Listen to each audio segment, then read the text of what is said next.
Good morning and welcome to another episode of JFT Talks. Just to let you know, JFT Talks is an unscripted, so I apologize for any errors that happen along the way, but this is an unscripted learning session for you. As a member of the Jackson Federation of Teachers, you get the opportunity to to learn from us. If you read any of my newsletters and things, I talk about that one of the benefits of being a union member is that we create stronger employees because we arm you with information, not only about how to do your job, but through professional development sessions to help make you a stronger person in the classroom. So with that said, welcome again to another episode of JFT Talks. Again, it is very unscripted. You can probably hear the lawnmowers outside. I apologize for any background noise, but life happens. Today's episode is going to be about district policies. We're going to start by looking at a pamphlet, and then we're going to look a little bit at district policies. I want to begin, though, before that, with a quick poll. So I'm going to put this on your screen, and I'm going to be honest, it's been a second, bear with me. But I want to put this poll together for you.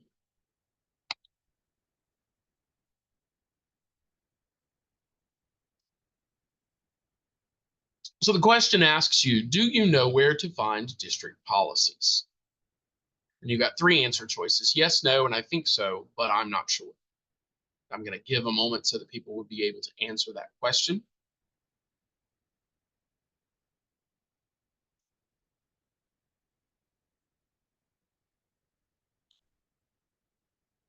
All right. Now, I'm going to go ahead and do this, sharing results with you so that you can see. Now, right now, there's a 0 out of 0 because no one is live on the meeting. But you should see how you compare to other people who have seen this episode of JFT Talks. All right. So from there, let us go to our pamphlet. So I'm going to share my desktop so that you can see what we're doing here. And I'll have to move a few things around. But there we go. So this is a back to school basics. This is a back to school basics pamphlet that I created for really the idea was new teachers, but this is good information for whether you are a first year teacher or a 25th year teacher or a 30th year teacher, because there's stuff in here that is just good to be reminded of, etc. So I'm not going to worry so much with some of these. I want to focus right here with follow district policy and state law. So I worked for years in the Hinds County School District, and Bill Sellers was my principal when I worked at Terry, and he eventually worked his way up to the to assistant superintendent. And Dr. Sellers was famous for saying that the two fastest ways to lose your job in education are romance and finance. And I mean, he's not wrong. I think that's true of any job. Romance and finance will get you in trouble faster than anything else. And so our advice to you from the union is to make sure that you know what district policy and the Mississippi Code of Ethics have to say about relationships at work, handling money. Be sure to follow those guidelines.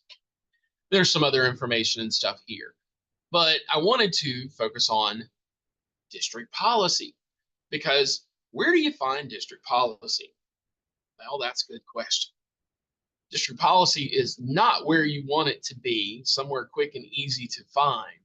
In fact, if you go through here and you scroll and you start looking, you're not going to see district policy anywhere. Like, you can look, but it's not there. So this is what you have to do. You have to go to About Us. So I'm on the JPS website here, About Us, and I clicked on it, and it shows several things. But this is where we've really got to look, is you've got to go to School Board. And if you look, board approved policies, also board policies under review. Now, if you happen to work for the Hinds County School District or another school district, it's going to be a similar setup that you have to look around. School board is over here. We can click school board policy manual, and then we click from there. And that's going to take you, and then over here, board approved policies, and those will start loading. And I think what you're going to find when this finally loads is you're going to see that these look rather similar. You're going to have some sections like this that have some information. And I will be honest, they have put this together and made it difficult for you to get everything in one place, because employers don't like you to have everything in one place for some reason when it comes to the rules you're supposed to follow. I will also say this, it is important for you to follow board policies under review, because you need to see what they're trying to change, and that is acting crazy. So we're going to give that, there we go. And you'll see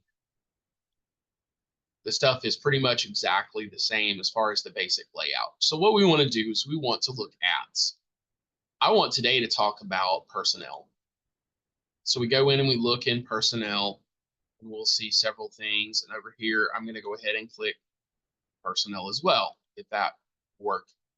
And what I would like to do is I would like to scroll down, and let's take a look at sick days. And you'll notice that it's listed as a PDF. Now, I want to see what it says for alternative formats. Give me just a moment.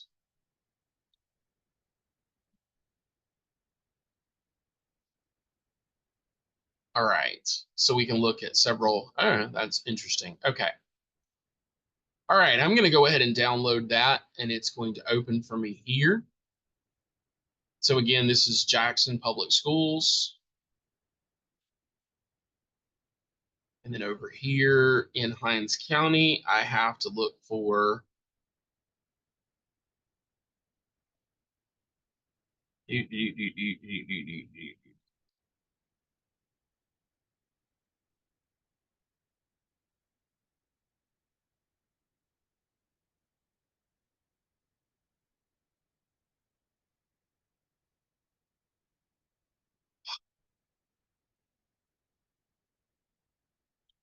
all right.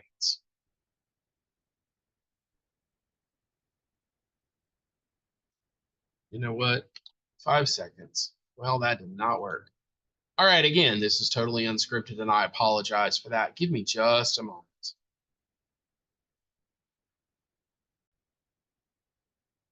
Okay, I had to pause for a minute, and I'm going to show you why. Let me share again my screen. Okay, it took me a minute to find the Hinds County because if you look at JPS says sick days. It's just really quick and simple. Hinds County has it listed as absence from duty. And so it's worth, again, like, not saying that, I don't know that they purposefully did this to try to confuse anyone, but if you look at it, you've got to know what you're looking for. All right, so this is what we want to do. So I've opened sick days, and you can read through and we can see exactly what it says. Sick days will apply to full-time employees, and it defines full-time employee, section 2, situations for which sick days may be granted. So it's going to give you actual period of temporary disability caused by illness in the employee's immediate family. That includes immediate family is defined as, notice this. All right, so cousin doesn't count, but grandparents might, et cetera, et cetera. Verification of need may be required. Please note that that's there. Medical or dental appointments. And they're going to show you the minimum sick day time is 1/2 of 1 day in any given work day. Only sick days taken on actual work days shall be charged in calculating. And then they show you that they have a workers' comp policy that says that if you are injured on the job, you have to use sick days. They give you the method for how this is to be calculated.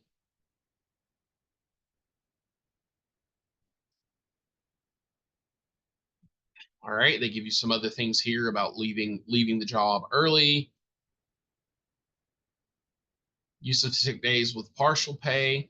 Licensed teachers are entitled to 10 working days with partial pay. Deduction for the 10 days for a teacher will be established at the established substitute teacher amount of compensation. In other words, they will give you an extra 10 days if you use them up. All your sick days, you can get 10 more, where they're going to deduct the cost of paying for a substitute. Now, here's an important other part. 4 or more consecutive school days must submit on the 5th day a statement to the employee's immediate supervisor from a licensed medical doctor. So you are required, if you miss 4 or more consecutive school days, to provide a doctor's excuse. If the absence extends for 2 consecutive school days immediately preceding a holiday, so 2 days before Thanksgiving, you miss those 2 days, you've got to have a doctor's excuse. The original letter, notice original letter, not a copy from the doctor, must be filed. And if sick leave extends beyond 4 consecutive days, you shall, in other words, you're supposed to you must contact the risk management specialist and request FMLA forms to complete. If the absence goes beyond 4 weeks, original doctor statement indicating expected return date to the finance office. You have to notify your supervisor ahead of time if you need sick leave in advance. Like you have a doctor's appointment and you want to take a sick day to do that. And as soon as reasonably possible, if the need is unforeseeable, like you wake up in the middle of the night and you are just beyond ill, as soon as you can. All right. The next one says optional medical treatment or surgery, which could, without medical risk, have been provided, furnished, or performed at a time when school was out. You may forfeit the accumulation of future sick days. Again, this is repeated, I think, in all of the materially false statements. Do not lie. Okay? Do not lie.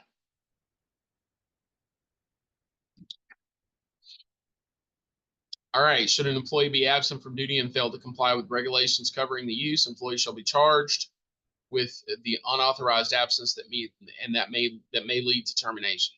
In other words, don't lose your job over this. Know what the guidelines say and follow. All right, terminal illness or permanent disability. And I'm going to pause here to say, I know how JPS, because I see things in the office where JPS has had a hard time with people with serious illnesses and wanting to grant leave.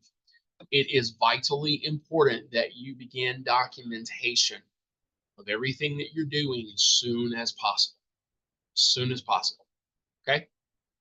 All right, I've got some more. We've got plenty of stuff about documentation, and you can always call the office and speak to the president, to me, or to one of our organizers if you have questions about documentation. Now, terminal illness. If an employee's condition is diagnosed as terminal, or he or she should suffer an accident that causes permanent disability so that the employee cannot return to work.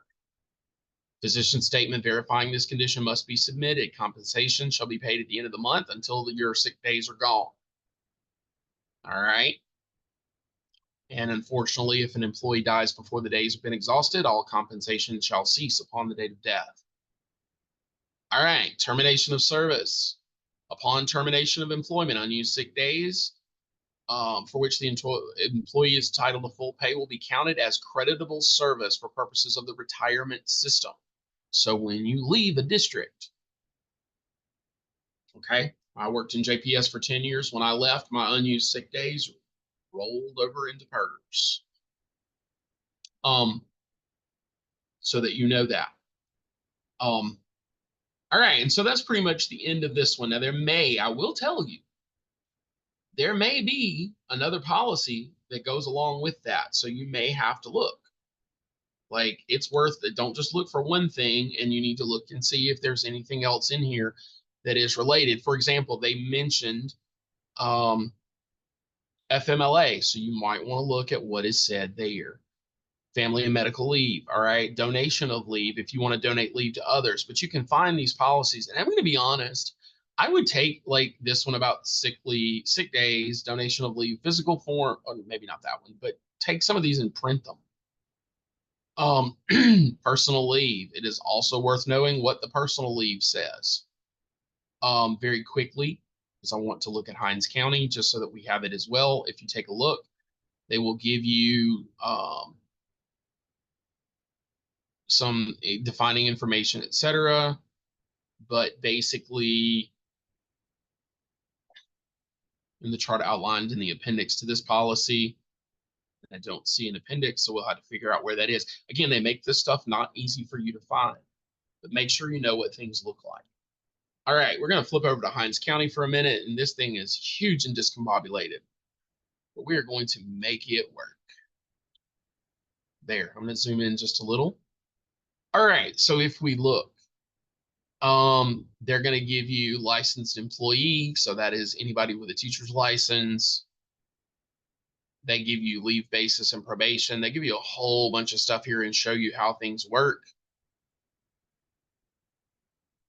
Sick leave is not earned time off, vacation, or personal leave. It may not legitimately or ethically be used for other purposes than intended, et cetera, et cetera. They're going to give you some amounts.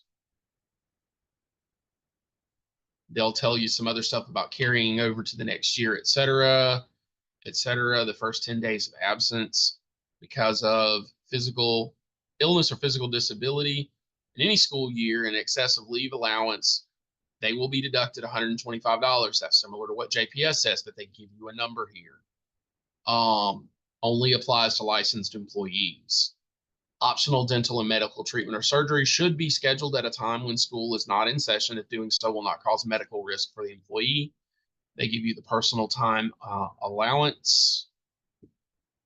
So got 2 personal leave days if you're a 9-month employee. That's most teachers. Notice they only allow 5 days to accumulate, and then it becomes sick leave beyond that, which up here, sick leave keeps, going. Exceptions, they tell you personal leave shall not be taken on the first day of a school term, the last day of a school term, or on a day previous to a holiday, day before or after a holiday. And some of that has to do with state law. They do give you a couple of examples here of how there might be exceptions. They do say personal business needs to have prior approval, etc. They show you accumulation leave, etc.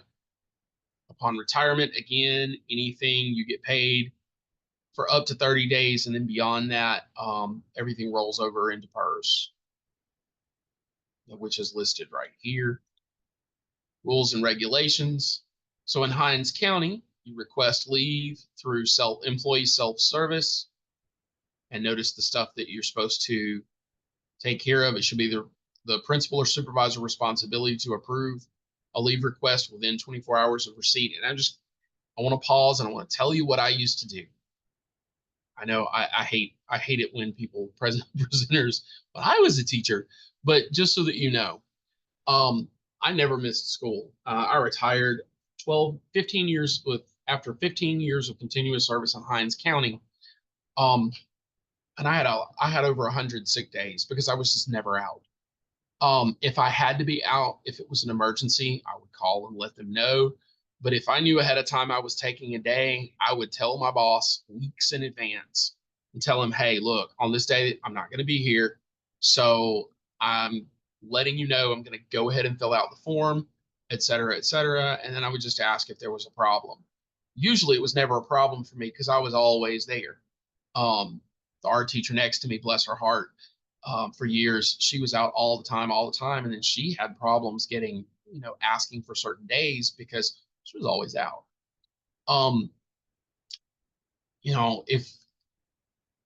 If you're sick, you're sick. I get it. But if you use your sick days responsibly and you're there more than you're not, you know what I mean? It gives you a little leeway to ask for things that other people may not be able to do if you need something. All right, sick leave days, 4 days or more. Take a look. Here, 4 consecutive school days or 2 consecutive school days immediately preceding or following a non-school day. I know that looks different from what I remember. It used to be you could, if you missed Friday and Monday, by the end of Monday, if you were still sick, that was 4 days. That's how they counted it. But again, here, verification of absence, and with that verification of absence, a physician's statement. So a doctor's note, 10 days or more, you've got your information here. There's some other information. Absence is less than 2 hours. You need to run, take care of something that's going to take a planning period if you're in high school. Notice that that is up to principal or supervisor. Absence beyond 2 hours are considered a half day. All right, there's going to be more stuff in here. I'm not going to read everything here because I already looked at JPS's policy and they are similar, although there are slight differences. The important point being, know exactly what this says. And if you're reading it and it's not making any sense, come see us in the office. We will be happy to look it over.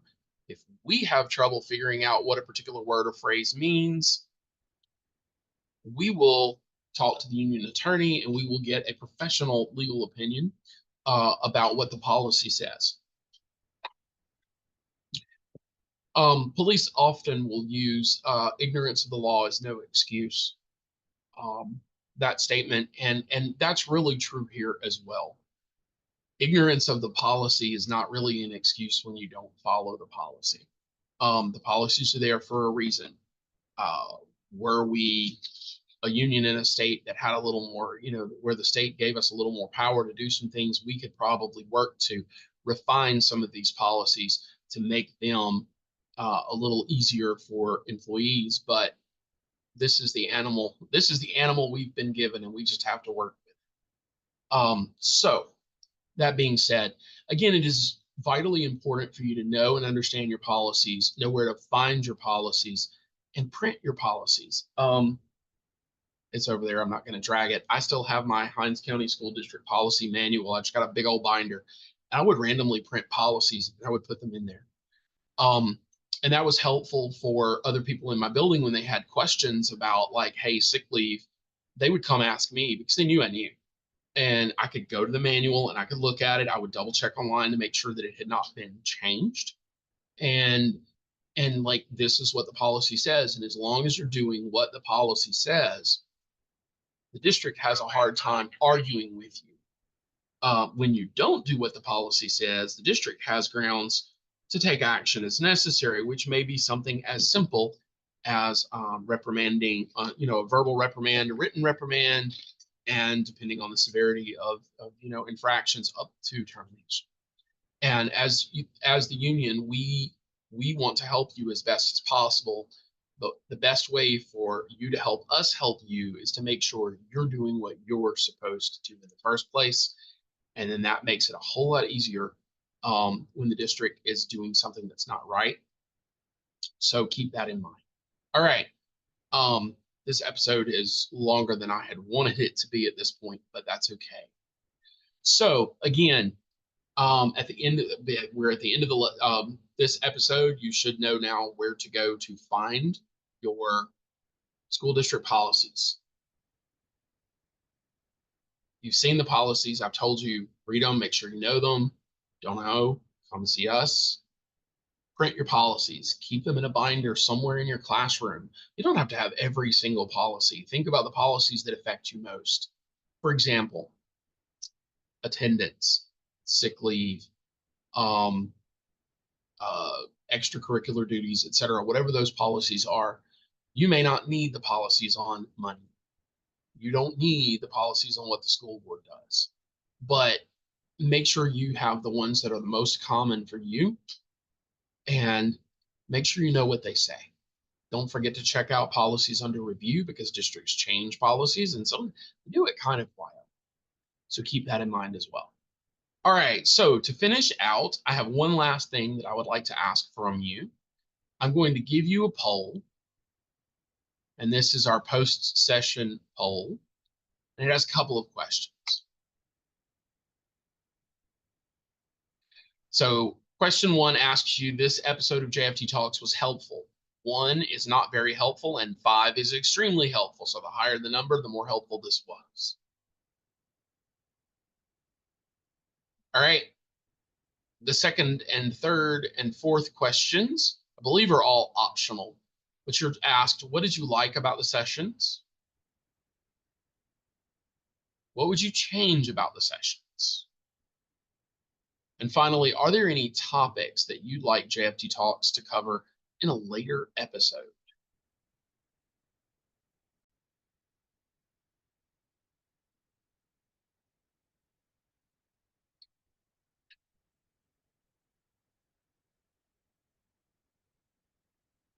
Okay, I'm going to be honest. I don't know if you can pause the, I don't know if you can pause this session and then finish the poll. Or not. It's been a minute since I've used a lot of Zoom this month or this, to this extent. So if you need to finish these up, see if you can pause the video and finish them up.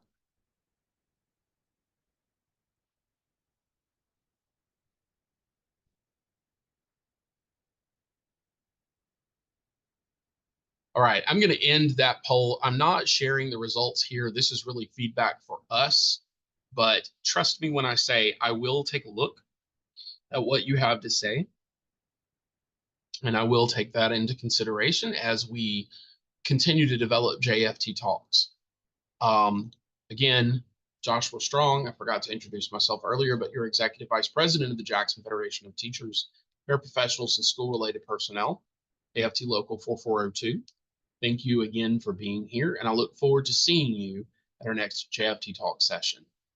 Have a wonderful, productive, amazing day.